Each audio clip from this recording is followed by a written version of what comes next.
Welcome back to the Cruise Dynasty motherfucking podcast, man. Back at it again, dropping content, doing what we do. Craft man in the building. What's up, Matt? You coming with the heat today, man? with the motherfucking podcast.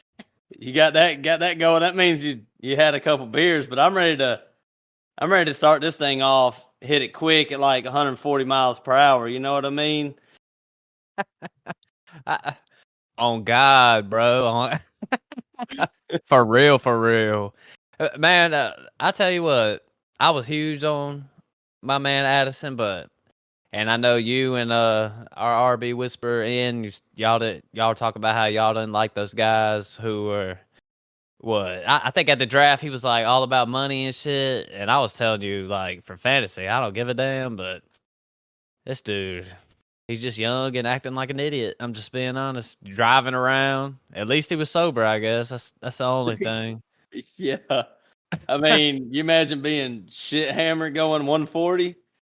We'll call up Henry Ruggs and we'll ask him how that goes. Damn. These damn first round wide receivers, man. I saw a clip of him talking to, I think it was what's that guy's name? I can't remember his name, but it was an interview for the draft. He's like, first thing I'm gonna do is I'm gonna get a whip. He's like, I'm gonna get a fast one too.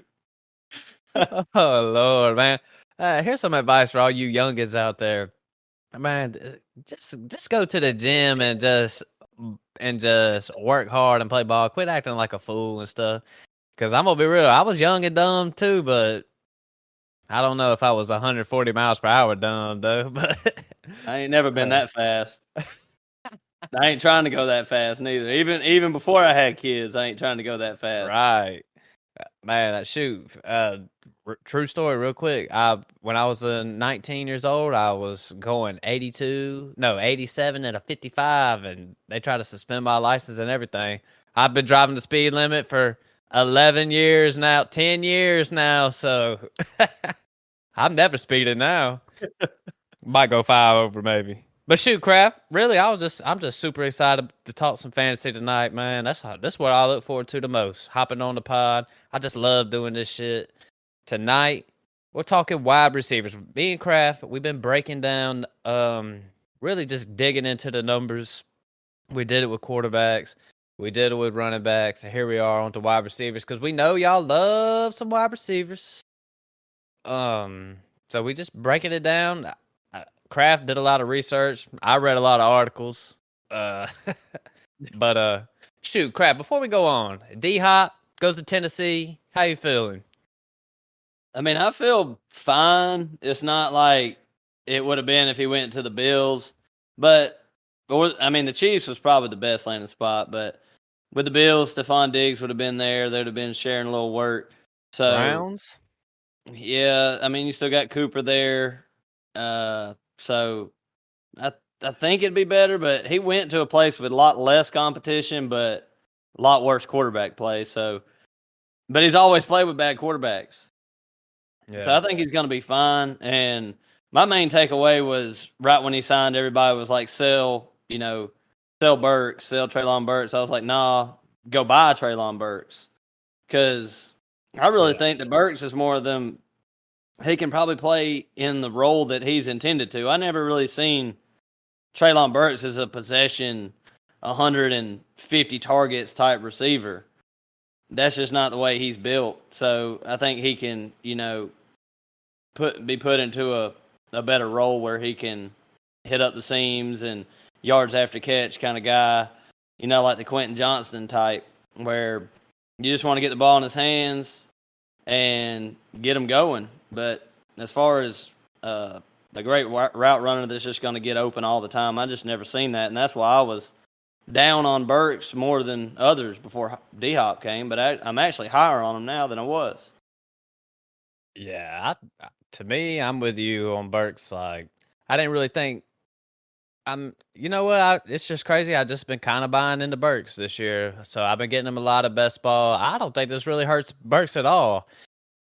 If anything, the only thing I would say if it hurts him is if D Hop comes over there and is getting like 10 targets like he always does. Like D Hop is always a target hog. But this is my opinion on this D Hop situation. Smells like Julio Jones. Smells like Andre Johnson. Smells like Randy Moss to me. Smells like the graveyard. Um, I think it might not be as bad as that because Julio was like down there. He was getting hurt. I mean, the dude was like the wide receiver 96 or whatever. So D Yeah. Hop to me, his ceiling is like, I'm just gonna be honest. I think it's low wide receiver 2 range right there. We're talking like 18 to 24 season like that. Really, if you had D Hop, and I feel like you kind of missed your, the best time to sell D Hop would have been, oh, he's about to go to the Bills or the Browns or the Chiefs. That would have been a nice time to sell D Hop. Tennessee, this is literally it's about the second worst landing spot I could think of for D Hop. The only thing that would have been worse if he would have went to the Patriots. Other than that, this right here, it just stinks, man. It smells raunchy, man. I ain't liking this one at all. I mean, I'm not that far down on him, but I mean, as far as ADP goes, he's going in between Terry McLaurin and DJ Moore. And there's a couple receivers after him. With this move, him going to Tennessee, I think, Drake London's going after him, Christian Watson, Jerry Jeudy, Chris Godwin. I mean, I might take all them guys over D-Hop. I'll be honest, though. DJ Moore, he's a little too high for my liking. I'm surprised he's even up that high. I mean, DJ Moore is probably going to have a pretty damn good year. But he to might. Me, that's a Justin Fields I agree thing. with you, though. I think he is maybe up there a little too high, but the talent's there. I mean, Justin Fields was just saying today that he's throwing for 4,000 yards this year. So if that happens, he goes for 4,000 yards. He's the QB1. Yeah, no doubt. I don't know if I buy that, though, but we'll see. But here's the thing, though. I'm really not a Justin Fields hater as far as him throwing the ball. Like, I've always said he could throw the ball. But NFL, it's been a little different story. But although he's been throwing to Darnell Mooney and all them, so we'll see what DJ Moore can do. I know that was I do want you to tell everybody on here, though, how hard it's been to sell Justin Fields. You can't sell him. There is no market for this man unless you want a down tier. You definitely can't take Justin Fields and upgrade. I think about all those podcasts out there, like I know you were kind of saying one about Dynasty Rewind, tearing up, tearing down. But the one I listened to, I've heard that Smash Accept with Snoog and Dynasty Dad. They're always talking about tear up, tear down and stuff. And I'm telling you, man, that it is impossible with Justin Fields. I mean, I even offered Justin Fields in the first for Trevor Lawrence and couldn't get it done. And I think Trevor Lawrence is going behind Justin Fields in ADP. I know he is in like best ball and stuff. I can't remember about Superflex startups. I know they're in the same range. Can't trade him, man. Can't trade him. And I drafted Justin Fields just to trade him because I figured, hey, somebody will take him. But hey, Justin Fields ain't bad. We'll see how it goes. Nah, you got a good one. I mean, it's just you're a Trevor Lawrence lover. I mean, you want to tear up the Burrows and Jalen Hurts and stuff, but you're not getting Hurts. I think you offered me like Justin Fields and Dobbs or something, some bullshit that I wasn't. That's because you a Packers fan. I mean, I'm a Packers fan, but I ain't stupid. I still play fantasy football. My team is not full of Packers because I know what kind of situation we're in this year. I mean, Justin Fields in the first can't get me Joe Burrow. I mean, that's the closest one. It's close. It's close, but I know it can't get me Herbert. I just don't think you can right now at this time of year because there's just a couple players. We just did a startup, and there's a couple players that I've been getting a lot of offers for, and I'm like, I'm not trading them because I want to watch them play. Like Garrett Wilson, Jahmyr Gibbs. No, I'm good. Like we just started. I drafted these guys. I'm excited to watch them play, and that's half of fantasy anyway. Just draft guys that you're excited to watch. So. Mine's I ain't Chris trading him. Olave. People always asking about Olave. I've got some interest about Drake London. Low ball, you know. You come at me with Pickens in a third, like you ain't getting Drake London. It I ain't don't happening. think. Or second and a third, I think. But all right, real quick though.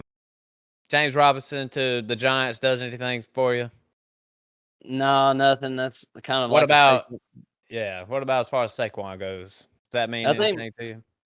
I think maybe people should get on their wire, their waiver wire, and see if they can pick up Matt Breida if he's out there in your dynasty leagues, just in case. Especially if you have Saquon. Matt Breida's not very good. James Right. Robinson ain't very good at this Right. point in his career. So, but somebody's gonna have to get the work if Saquon isn't there. Right. Melvin Gordon to Baltimore, does that do anything for you?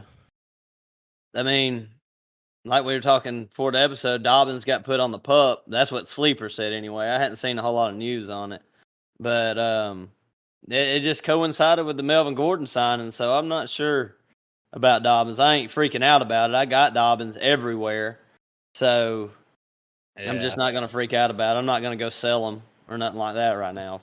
I wouldn't be worried about anybody going on the pup list at this time of year. I mean, it's a big nothing burger. I'm just being honest. Just wait till training camp. I And mean, it might be a little more something for Dobbins though, since he's been dealing with injuries and stuff. But I don't know. I feel like they don't even want him out there right now. They're just going. I don't know. I don't yeah, really give a shit about Melvin Gordon. I mean, Melvin Gordon was with the Chiefs and that mediocre backfield and didn't get one snap. So got no, released halfway through the year last year. So I don't know. What else we got? Dalvin Cook. He's right now the favorites uh to sign him are the Patriots. I just saw a report today. Patriots, Jets, Dolphins, and then they're the top three, and then there's like six teams total looking to get Dalvin Cook. I don't know. I don't know what to think about it. Like with the Yeah. Patriots, it's becoming pretty obvious that they're looking to bring somebody in. They brought Leonard Fournette in for a Right. workout, and Ramondre, he was not good around the goal line last year. He fumbled a lot around the goal line. So if Leonard Fournette goes there, Ramondre is gonna take a big lick. And this is one guy with Ramondre that I wouldn't mind, not based on the news, but if you could sell Ramondre and get a haul, I think that's just my opinion. I know a lot of people are very high on Ramondre, but I can't do Patriots running backs, man. I can't even do them in redraft, and in Dynasty, I would be shaking every single year. That's just something that I wouldn't want Yeah. to. Something I won't want to deal with. I just don't know what the hell Bill Belichick's doing. I mean, he's got a good running back. He just drafted two running backs in the not this year, but last year's draft. And he still wants to bring somebody in. I mean, I don't know. Um, I don't know. As far as redraft goes, I'm super high on Ramondre right now as it stands. Like I haven't really done my draft, but I meant my rankings, but the Patriots have nobody. So I'm super high on Ramondre, but I don't know if Leonard Fournette comes in, takes away from the passing work. Like you said, he was ass around the goal line. So, but I was saying this last year, dynasty wise, like I agree 1000%. Just redraft wise, I'm super high on him right now. Yeah, But he's that was going right tough. where he should in redraft. He's going like end of the second round, coming back to the turn, and I would take him there as of right now. But Hell yeah. if Fournette goes there, he's going to drop at least a full round in ADP by the time late August comes. He'll be a third round pick, maybe a fourth.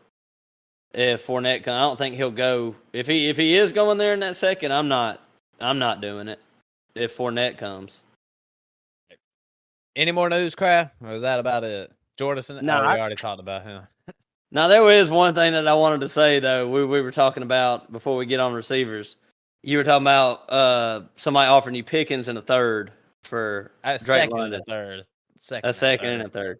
So I hear a lot of podcasts, and we're guilty of it too sometimes. But where we'll say, you can get this guy for a second or something. You can get this guy for a second.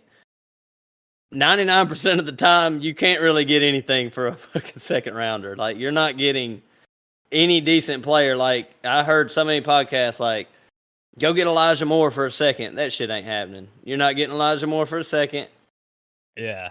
I think he's worth a second, but the thing is, if you have Yeah. Elijah Moore, You're not going to do but it.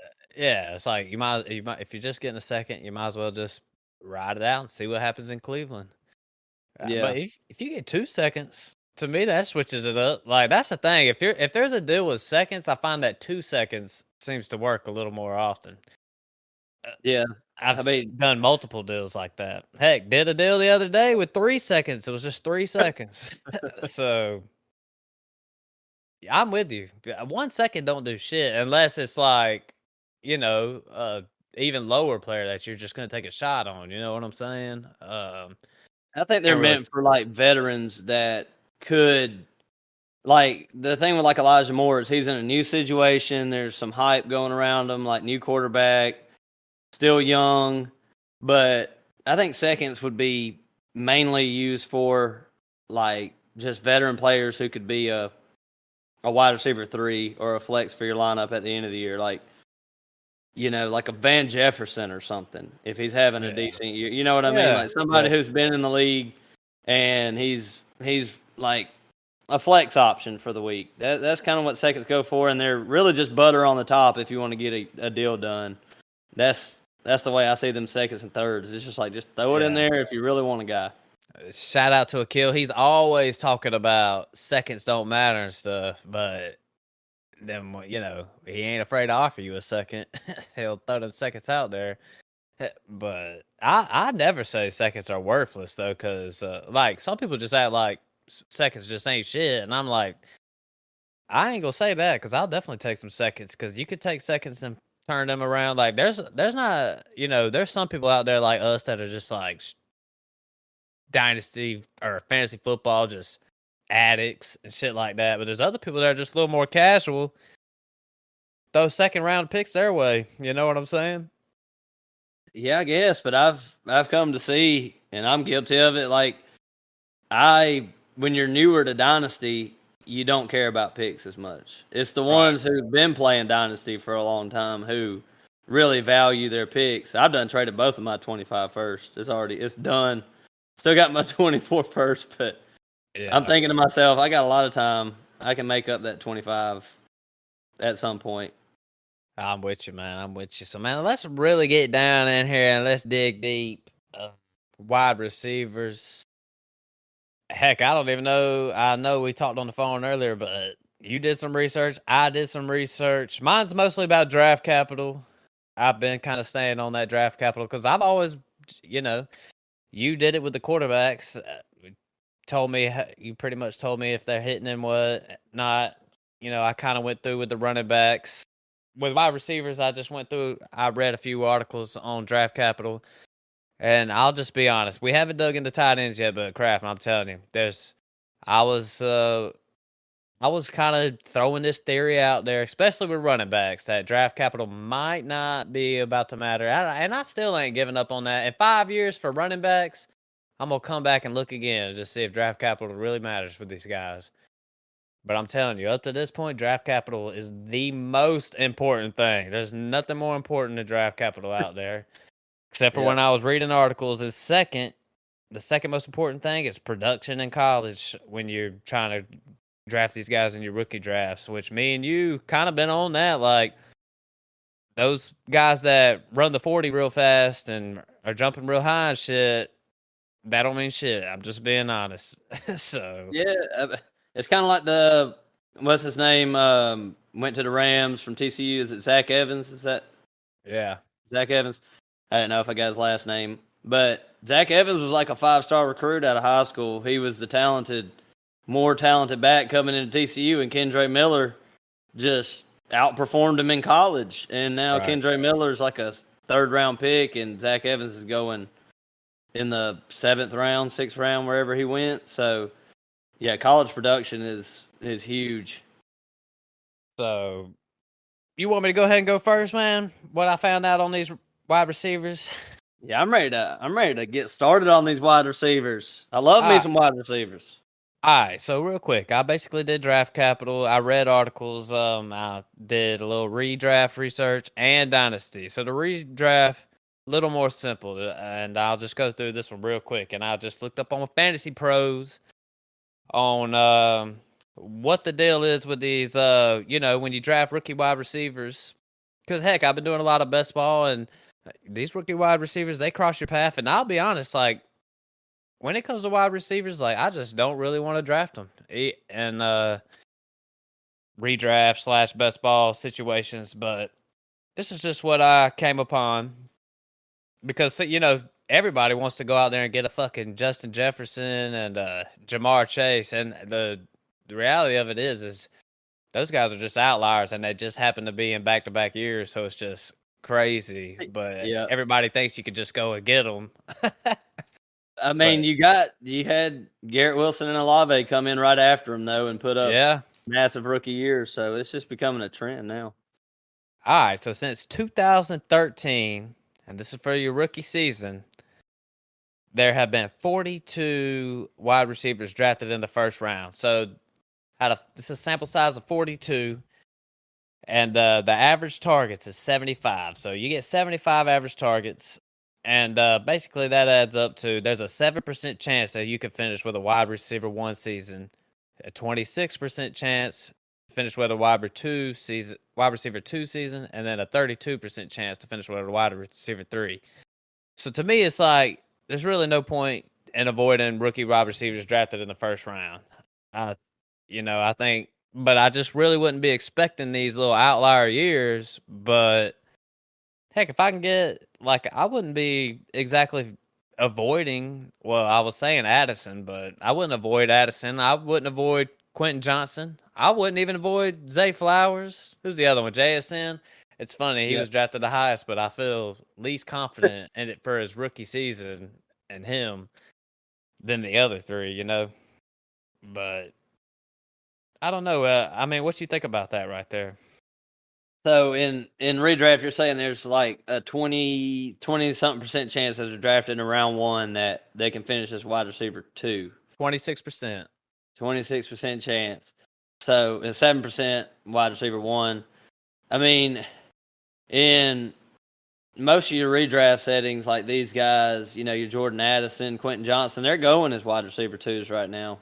So I'm more intrigued with them in best ball, like we said, than in Yeah. redraft. I'm just kind of taking the guys that have done it over.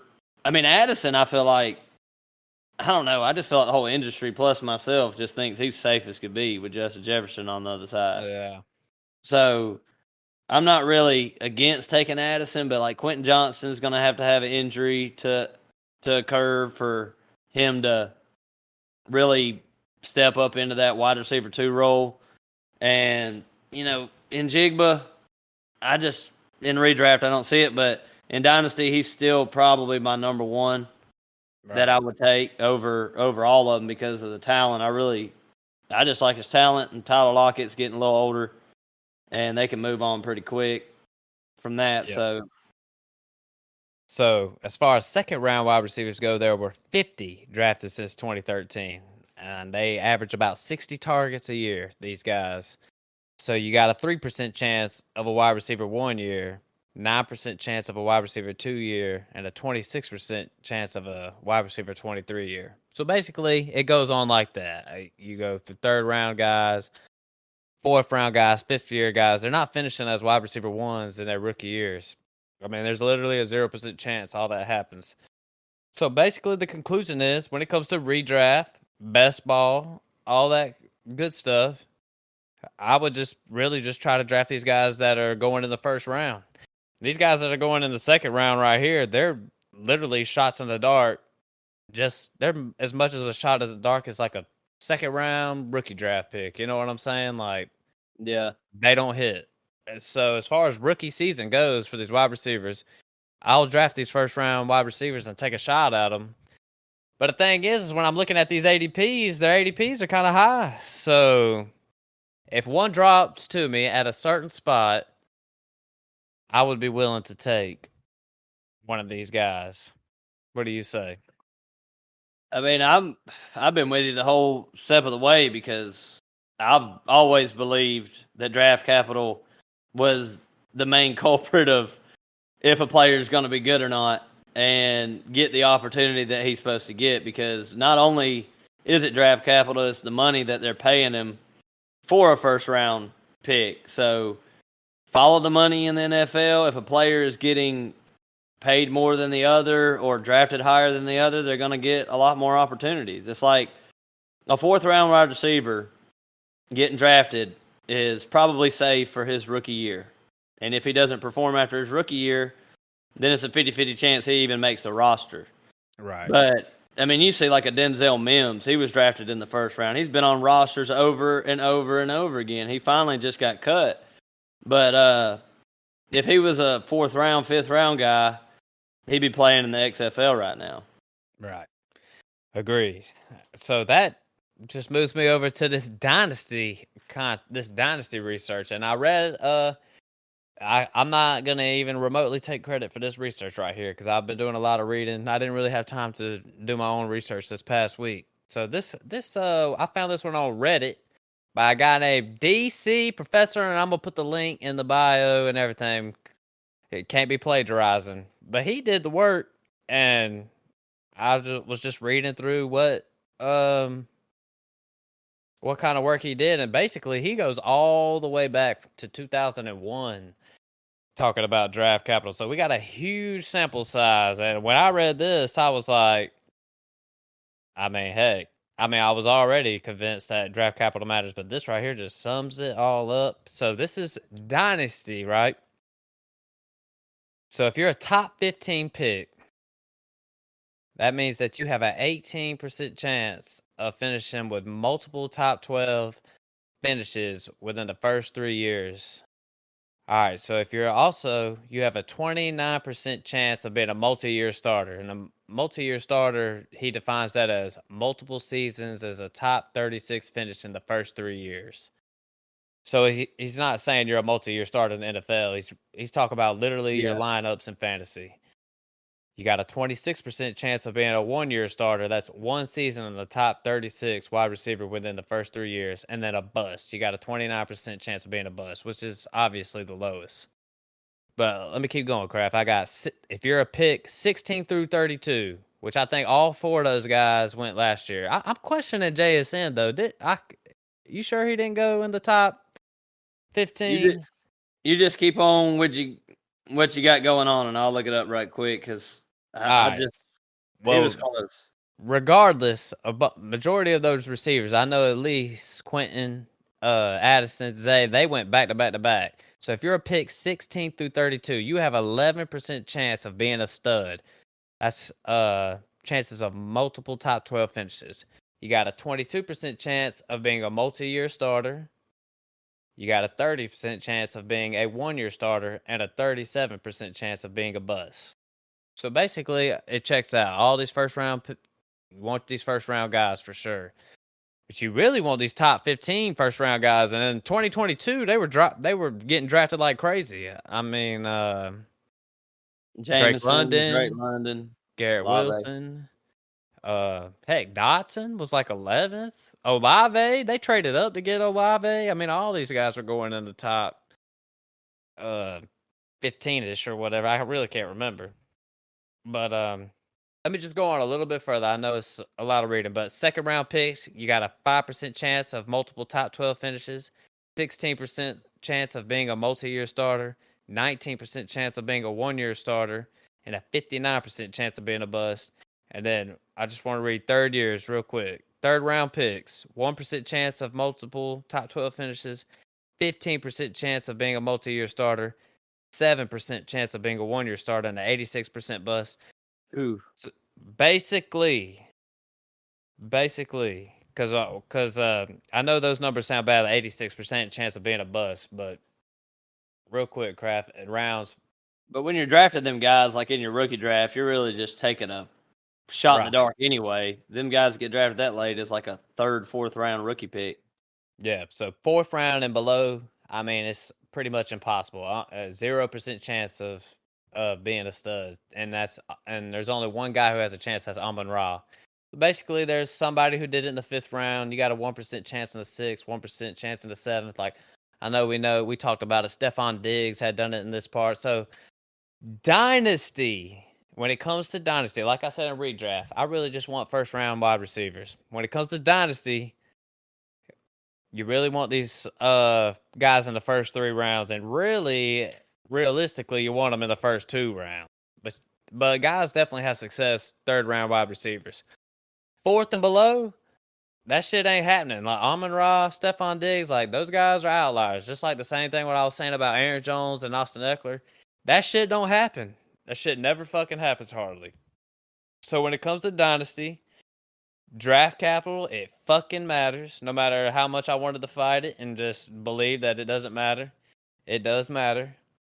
And you really want these guys in the first 3 rounds.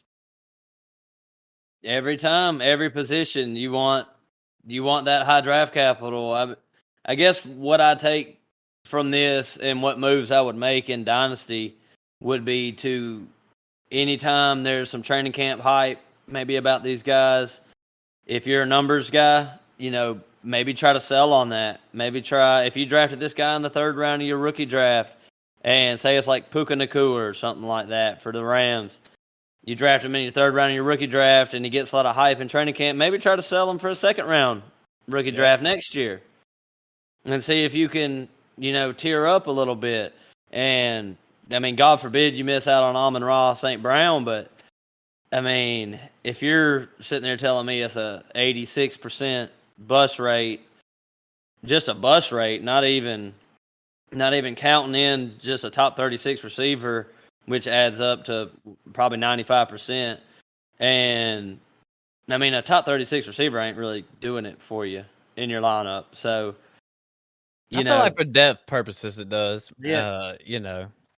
But if you A lot can of people trade don't wanna that, hear if you that. can trade that though, and get a 2nd round, would you trade the wide receiver 36 from last year for a 2nd round rookie pick? I probably would. Yeah, agreed. For the upside. 1,000%. So basically, from doing all this research, reading, draft capital, most important thing. The next important thing is college production. So it's all those people who just getting a hard on and getting turned on by combines and shit, like that shit don't matter. I'm just being honest. Wait to see what the NFL says about them and where they draft them, then make your decisions. Yeah. I'm totally with you on that. Draft capital, pay attention to the draft. It doesn't even necessarily matter about situation quite as much when you look at draft capital. And looking back, JSN did get drafted at number 20. So he was outside of that top 15. But he was the first wide receiver taken in this draft. So that does mean something. And also, it does let you know. And then here's some other advice that I want to give to people out there. When people are talking about, oh, next year's class is this and that, dude, don't even pay one fucking piece of attention to that shit, because I've been doing this podcast not that long, but the 2022 class was supposed to be weak as fuck. And that class, I'm looking at that class and thinking, damn, look at all these wide receivers that came out of that class. This 2023 class was supposed to be the best in. You remember Mudbutt in our league over there said this was the best one in a quarter of a century or some shit like that. Yeah. Or half a century. This class was weak as fuck. So, and just as far as wide receivers goes, all those guys were going in the top 15 in 2022. All these guys went 16 through 32 in 2023, and this class was supposed to be the best. The best ever, the greatest. But that 24 class, though, crap.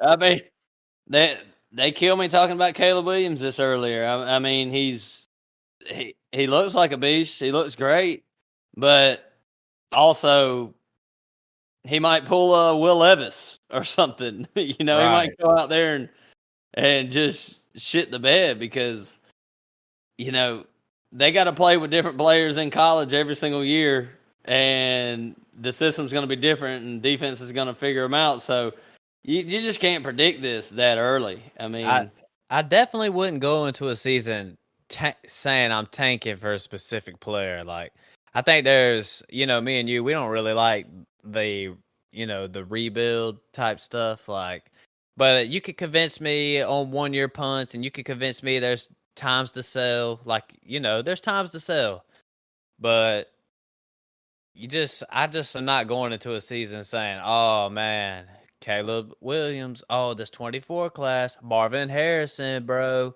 Like, I'm just not, I don't give a shit. I'm just being honest. Yeah. Like, give me these players that can help me win now. Yeah, and there's going to be a lot more players in college that are not even on people's radar right now that end Yep. up just being great and maybe winning a Heisman. Like Caleb Williams wasn't even on nobody's radar until last year when he almost won a Heisman. So, like, Ooh, I don't know. He was on that radar at Oklahoma with Lincoln yeah. Riley. I watch more college than you, though, so. Well, they're talking a lot about Spencer Rattler and stuff now too, and that's That's, going to be hey, that might be a guy that I'm not no with. joke. He was supposed to be the #1 pick in this past draft. That That motherfucker's in South Carolina. exact. That's what I'm trying to say. Is like Playing it Spencer for another Rattler year. was the guy. He was the guy, and now what happened? Wasn't he right behind like Kyler? Yeah. Yeah, And Spencer Rattler was good. He just got taken over by somebody. But I will say this crap. Caleb Williams is good as fuck. I'm just being honest. But I wouldn't be just straight up tanking for his ass or nothing like that. I'm more excited about Marvin Harrison. Truthfully, Oh, boy. I think he might be just like the Bijan of next year, man. Unless you're a team that really needs a quarterback in a rookie draft, Marvin Harrison just looks like he's Hey, that guy, man. I agree. And one quarterback leagues as it stands right now, Marvin Harrison is the 101. And Superflex is Caleb Williams. But there's some good quarterbacks in this draft, like Drake May and So they say. we'll talk about it. What'd you say? I said, so they say. So they There's say, yeah. good quarterbacks every year. That's true. That's true. But yeah. All right, go ahead, Craig. I'm gonna shoot it. Shoot what you got, man. All right. Well, I know I talked about last episode. I always love running backs and everything, but a little piece of advice for everybody: pay attention to the settings in your league. If it's half PPR, running backs blew the brakes off of wide receivers in like top 12 scoring. Every single running back outperformed wide receivers. But in a full PPR league, if you add up the top 12 of running backs and add up the top 12 of the top 12 receivers, receivers outscored them. It wasn't by much, but it kind of equals things out. So just know what kind of settings you got when you get into a league before you even start drafting. So that's just a piece of advice, because I've recently started flipping over to full PPR, and I've had to change my whole mindset of running backs. And these grinders like Derrick Henry, Nick Chubb has been in the past, it doesn't quite match up to what some of these receivers can do that's getting shit, 8-10 receptions a game. So just wanted to point that out before I get started on all my research. And I'm not gonna say that I did my own research, but I'm not gonna say that this shit hasn't been done already, because in the fantasy world, somebody's probably done it. But so I went back. I wanted to look at rookie wide receivers and what the bar is, what kind of bar you want to hit to be good for the rest of your career. So I really, what I came up on in my research was 800 yards. 800 yards is what you want to get at as a rookie. And since 2014, there's been 24 rookie wide receivers that have put up over 800 yards. And this wasn't including last season. So no Olave, no Garrett Wilson, because we don't know what they're going to do in the future. But so 24, and only 5 wide receivers out of that 24 have lost their value after that rookie season. And that's Kelvin Benjamin, Jordan Matthews. I mean, you can argue Sammy Watkins. He's been okay. Willie Snead, and we can argue Chase Claypool. So, out of 24, only 5 wide receivers have lost their value after their rookie year. And as of last year, so in 2020, or in 2021, there were 4 wide receivers that went over 900 yards. And that was Jalen Waddle, Devontae Smith, Amon-Ra, Jamar Chase. Every single one of them in their second year finished as a wide receiver 1 for your team. So there's a lot of guys like in this past year. I mentioned them. Chris Olave, Garrett Wilson, George Pickens, and Drake London. Those were the receivers last year that went over 800 yards as a rookie. And what I just pointed out was it looks like there's very high potential that they finish in the top 12 as a wide receiver 1 for your team this year, every single one of them. I mean, Pickens is a little in between, and we might need to raise that bar up to like 850, 900. They're adding an extra NFL game. So, Right. you're playing 17 games. So maybe that bar needs to be rose up a little bit. But to be sitting there as a rookie and getting over 800 yards your rookie season, you got 24 receivers who've done it, and only 5 have failed. And some of them are still, like Sammy Watkins and Chase Claypool, have still been decent, but they haven't lost value. Sammy Watkins just couldn't stay healthy. I mean, heck, Kelvin Benjamin just couldn't stay out of the buffets and shit. Yeah, he just got huge. He was working out for a tight end. I He got saw so damn that. big. Man, dang. I'm telling you though, Kelvin Benjamin was so good at Florida State, man. But yeah, I'm with you. Makes me feel all right about old George Pickens. I mean, that's one that I have a hard time seeing finishing in the toughest top one. 12. He's hard to see finishing in the top 12, but To me, you that's just more can't. about Kenny Pickett. Yeah, it is. You just can't throw away his rookie season and blame it on. I mean, we had a whole episode about Pickens, so Right. I mean, you just can't blame it on, he's a contested ball catcher. Like, this guy put up 800 something yards when the quarterback threw for 2,400. I mean, he had a great rookie year. Yeah. So, and Drake London's one of them too. Like, he's a special talent. So, I've been fading him a little bit in redraft, but just based on the quarterbacks and maybe the passing volume that he could get. But talent always wins out. It wins out eventually. DeAndre Hopkins was one of them. Played with terrible quarterbacks. DJ Moore has been great. He might not have reached his upside potential, but he played with bad quarterbacks forever too. And then they're not going to lose their value, is what I'm saying in Dynasty. So just hold these guys. Don't trade them unless you get some crazy ass offer. But just hold on to Olave and Garrett Wilson and Pickens in London. Just do it. Agreed. So all y'all who keep coming at me asking about Olave and Doo Dynasty, man, fuck off. Shit ain't happening. I mean, I got Garrett Wilson. I drafted him in the second round. I got him over Breece Hall. So, I mean, you can't come at me with anything before we just did a startup. I'm not trading fucking Garrett Wilson. Like, this shit. I drafted him because I wanted to. I wanted him on my team. I mean, my value is obviously going to be higher than most because I'm the one who hit the button and drafted him. So you're going to have to offer me something that's just. I mean, it's not even going to be fair.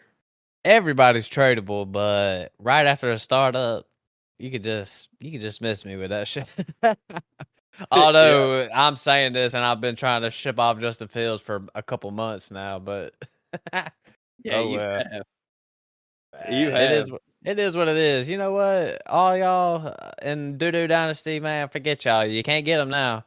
When he starts going off next year, I don't want to hear no offers, man. I'm just declining it, even if it's for Patty. Nah, I'm just kidding. All right, Crow, what else you got? Oh man, I had a couple of things, but we always hear that running backs, they have a shorter shelf life, and that's true. Wide receivers do go longer, and a wide receiver's prime age is between age 25 and 32. So this is when you get your Stephon Diggs, your Devontae Adams, your Cooper Kupps. Like, these guys are just on a whole nother level at this point. Tyreek Hill, they are just going the hell off. So my advice to you is don't look at a 28-year-old wide receiver as, or a 27-year-old wide receiver as, hey, I need to downgrade. I need to, I'll take a little bit less age to get, and a little less production to get a little younger, Right. because they could still have 5 great years in football. And based on the article, I was going on Fantasy Pros. They got all the good shit. But Fantasy Pros, man, 15.6% of the top 12 wide receivers are at the age of 31, which is still higher than the 15.2% at age 25. So in fantasy, 31-year-olds are still outdoing the 25-year-olds as far as Hey, the major upside goes in your redraft league. So don't shy away from these guys. And there is a drop off. So after about age 32, you need to start looking elsewhere, and primarily maybe the age of 31 if you want to try to get a year ahead. But there ain't many guys in that category except for like Devontae Adams at this point. Stephon Diggs still 29. I still think you can get 2 years out of him. Cooper right. Kupp, you can still get 2 years out of him. You know, these guys are going to perform. These 31-year-olds are still outperforming the 25-year-olds is what I get by that article. Yeah. So, How old is Tyreek Hill right now? Because I know uh, his. Well, I guess we don't have it off the top of our he's heads, but about I know 28. I think he's 28 or 29. he's talking about 28. what 2 or 3 more years left. So He had 3 more years. He got 3 more years on his contract. So yep, you get 3 years of Tyreek Hill. I mean, yeah, you're just ride definitely it. happy If with you're a that. contending team, don't be freaking out about his age and wide receivers being 28 years old, because a wide receiver being 28 is about equivalent to a running back being 25. Right. I hear you, man. That's some good stuff. Makes me want to go out there and get me some of these guys. But really, the truth is those older guys like that are even attainable. Like I don't even think you can get Tyreek Hill right now. But what's funny is I think you could get Stephon Diggs right now because of all that offseason hibbity hoopla. Yeah. Although I wouldn't be scared off by that in 1 second. I mean, that wide receivers in there complaining, and what was he? The wide receiver 4. He wants more input on the play calling. Probably gonna get the Yeah. ball even more next year, so It, I wouldn't be scared off by that. Not fantasy. Cooper Cup, you could sell Cooper Cup though. You could go get Cooper Cup. There's people probably a lot lower on him than me and you. I mean, yeah. I'm not fading Cooper Cup at all. Devontae Adams, I feel like you can go get Devontae Adams. I've been fading him to the. Phew, give me To the Calvin core. Ridley. Yeah, I hadn't drafted Adams either, because he's getting around that age where I was talking about 31, 32, where it's going to be, you draft him, or if you have him in your league right now, it's probably the best time to sell before. If Devontae Adams has a bad year this year, you're not going to Too get. late. Yeah, it's too late. And one piece of advice when you have these star receivers or just star players in general, like me and Noah were talking about earlier today, and I was talking about, I got Travis Kelce, and I don't know if I'm contending or not. We hadn't even started, but mid-season, if I'm back half of the league or something, and I want to try to sell Kelce, or a player like we're talking about, Stephon Diggs, just don't get picks for these guys. Don't just go out there and get 2 first rounders Right. unless you know at that point that first rounder is going to be high. But get a good player and get picks on top of that. Like if you got Kelce, maybe go try out and get Kittle in a first rounder. Don't get a first rounder in a 2025 first round pick, because when you have players like that, you need to get something in return that is proven, because they are proven. So you shouldn't Yeah. ask for a bunch of unproven assets when you're trading big guys like that. Yeah. I think if I was trying to trade somebody like Kelsey, I would really try my best to get Mark Andrews and plus whatever. Yeah. But let me ask you this though, Kraft. Would you trade Travis Kelsey for Kyle Pitts in the first?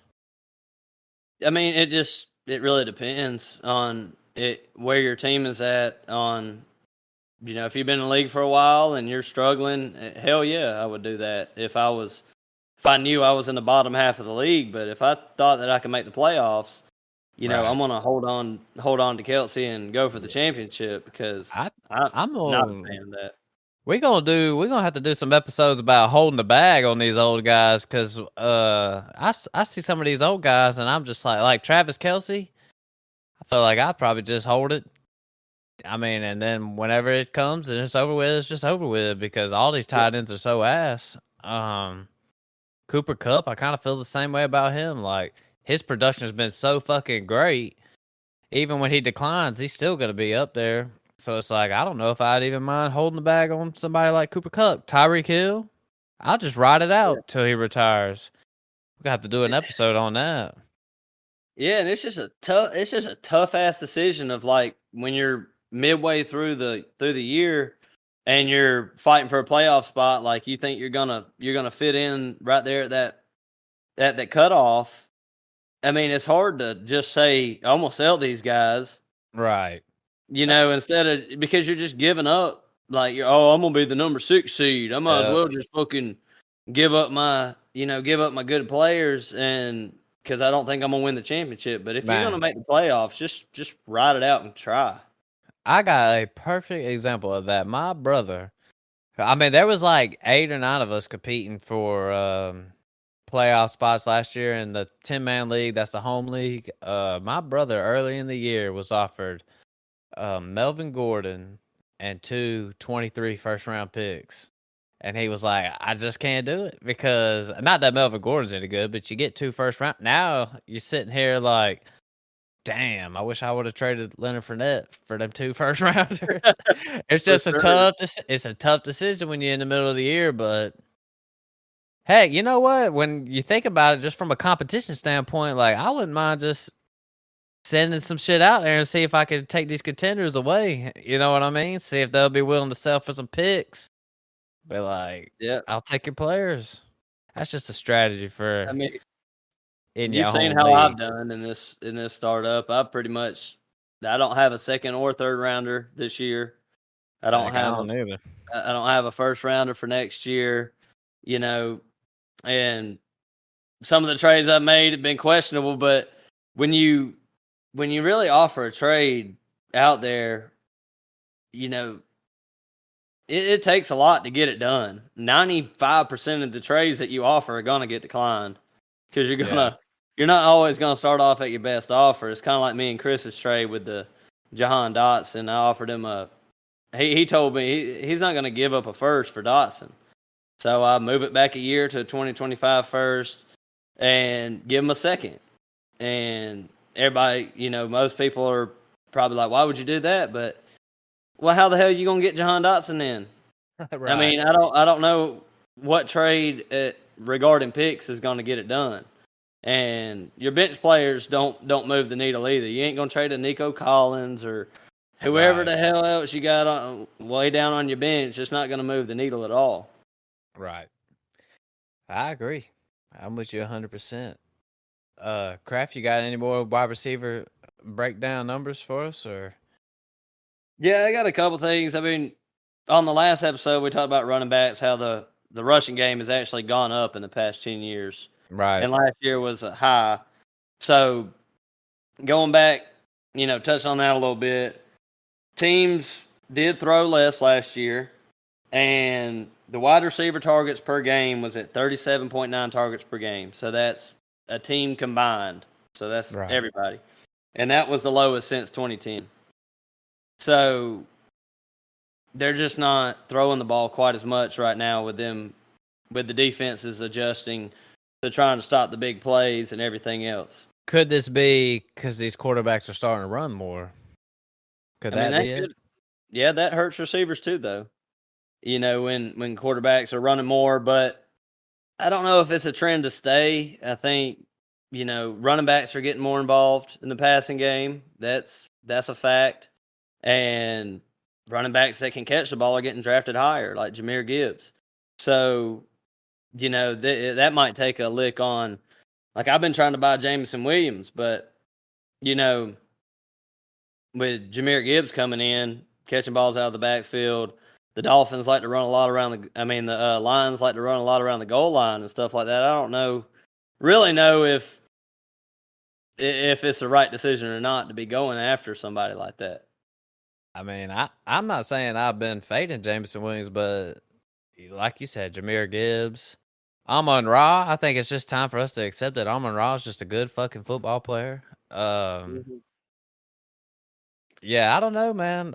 That's Jameson Williams has been one of the toughest ones to really.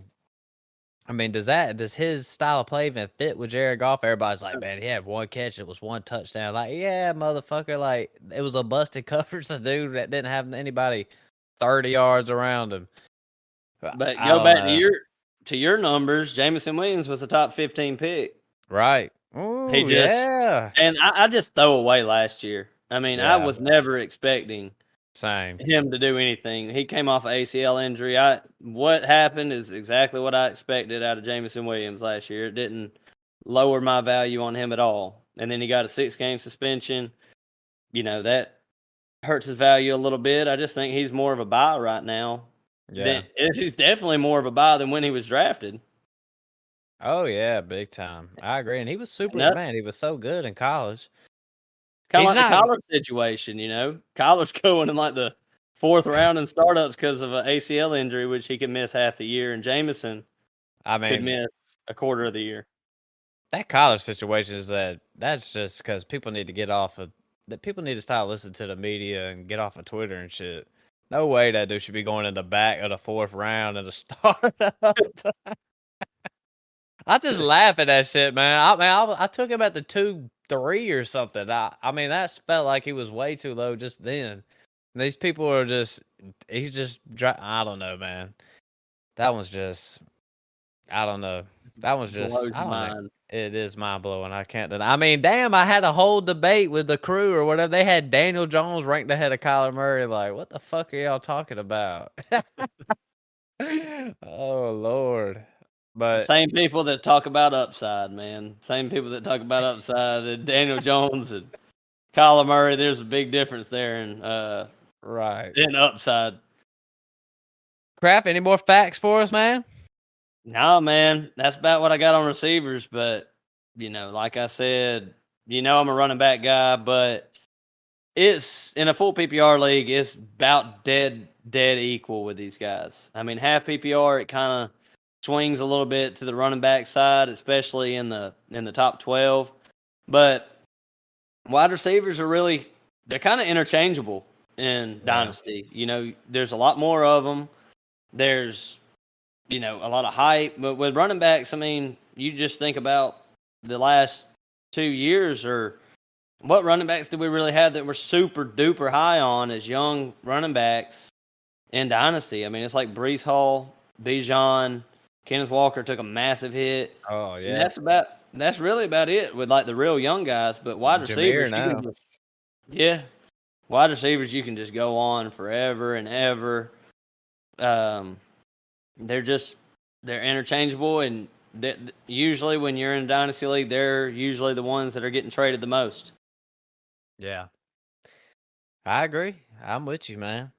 Felt like this was some good ass content for all those I don't even know. People who are just addicted to this shit like me and you, man. I'll be looking forward to hopping on the pod, talking about some wide receivers. Next, though, me and Kraft, we're going to talk about some tight ends now. I know we've been saying fuck these tight ends, but we definitely going to try to look something up because I just want to know, how do we even identify those tight ends out there? Like, Yeah, that's gonna be hard because the whole rookie year thing with tight ends, it's yeah, not really a position that they just come in and succeed in. right. So that one's tough. But as far as these wide receivers go, I mean, I felt like that was some good content. Got to see some redraft, some dynasty content for your ass. Me and Kraft, we've been putting in the work. We getting ready to drop some redraft content here soon, though. I can't fucking wait.